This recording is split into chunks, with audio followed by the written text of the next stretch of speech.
विगत समय पहले कोरोना से जहां लोगों की मौतें हुई तो भयानक स्थिति से लोग गुजरे हैं, तो वहीं दूसरी तरफ कोरोना का वैवाहिक जीवन पे भी लोगों का असर पड़ा है।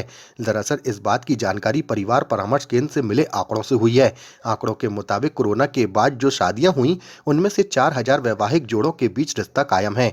मिली जानकारी के अनुसार कोरोना संक्रमण के बाद शहर में 16,000 शादियां हुई हैं, जिसमें से 12,000 प्रकरण परिवार परामर्श केंद्र पहुंचे हैं। कोरोना काल के दौरान शादियां तो बहुत हुई, पर कुछ समय तक वैवाहिक जोड़ों के बीच रिश्ते अच्छे रहे, लेकिन 7 जन्मों की कस्में खाने वाले जोड़ों की यह कस्में 7 दिन या फिर कुछ ही दिन चल पाए। अंशुमन शुक्ला, प्रभारी परिवार परामर्श केंद्र, ने बताया कि केंद्र में जो भी प्रकरण आए हैं उसमें आर्थिक तंगी सामने आई है। परिवार परामर्श केंद्र के आंकड़ों के मुताबिक शहर के 55% पुरुष ऐसे हैं जो अपनी अपनी पत्नियों से प्रताड़ित हैं।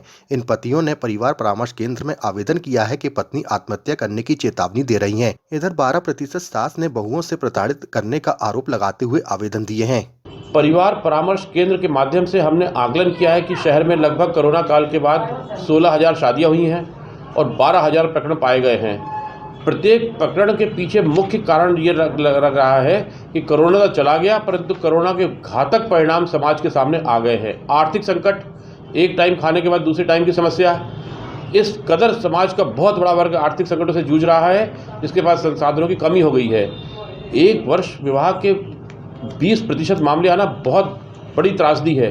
7-7 साल से एक दूसरे को जानने पहचानने वाले, प्रेम करने वाले, शादी के बाद 7 दिन नहीं चल पा रहे। 7 जन्मों का साथ 7 दिन में टूट रहा है। जो लगातार एक दूसरे से मोबाइल में बात करते थे, शादी के बाद मोबाइल तो ठीक है, एक दूसरे की शक्ल देखना पसंद नहीं कर रहे हैं। ये कोरोना के इफ़ेक्ट्स हैं। ये मन को, बुद्धि को, आत्मा को, शरीर को प्रभावित कर रहा है।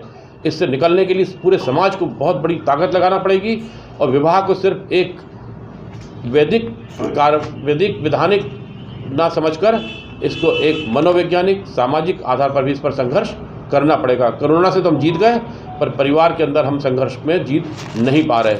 आत्महत्या, घरेलू हिंसा, बढ़ते मुकदमे इस कदर बढ़ जाएंगे कि समाज चरमरा जाएगा, कानून व्यवस्था इससे डूब जाएगी और समझा पाना कठिन हो जाएगा।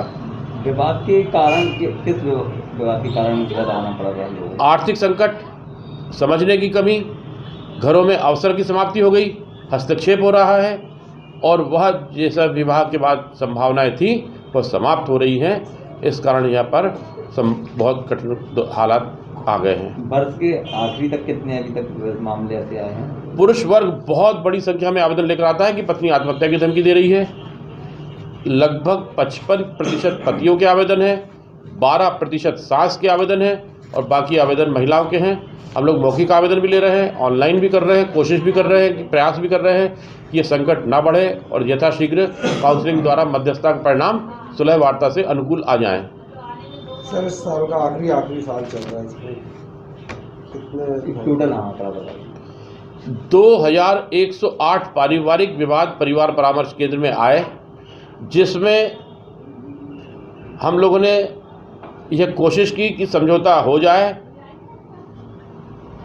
प्रयास करने के बाद भी मात्र 48% मामलों में समझौता हो पाया है और लगभग 52 मामलों में अपराध दर्ज हुआ है। 250 मामले घरेलू हिंसा के न्यायालय भेजे गए हैं और लगभग 150 मामले परस्पर सहमति से विवाह विच्छेद हेतु न्यायालय भेजे गए हैं।